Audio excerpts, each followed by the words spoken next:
মাঝে মাঝে এমন কিছু সময় আসে যখন আমাদের কিছুই ভালো লাগে না। ভীষণ হতাশা কাজ করে। কোনো কিছুই যেন ভালো লাগে না। বুকের উপর পাহাড় সম ভর এসে আছড়ে পড়ে। নিঃশ্বাস নিতে কষ্ট হয়। এই সময়গুলোতে আমরা সাধারণত ফ্রেশ হওয়ার জন্য অনেক কিছুই করে থাকি। গান শুনি, মুভি দেখি কিংবা বদ অভ্যেস থাকলে অনেকে সিগারেট টেনে ধোঁয়া ছাড়ে।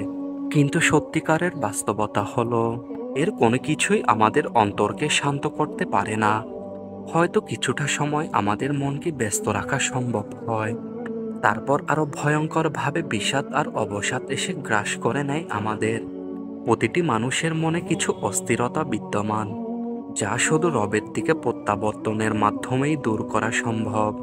চোখ সৃষ্টি হয়েছে দেখার জন্য, আর কান সৃষ্টি হয়েছে শোনার জন্য। ঠিক তেমনি অন্তর সৃষ্টি হয়েছে রবের স্মরণের জন্য, রবের ইবাদতের জন্য। আর সেই হৃদয়ের জায়গাটুকু যখন তার কাজ ঠিক মতো করে না, তখন পুরো মানব শরীর বিদ্রোহ করে ওঠে। কোনো কিছুই তখন ঠিক মতো হয় না।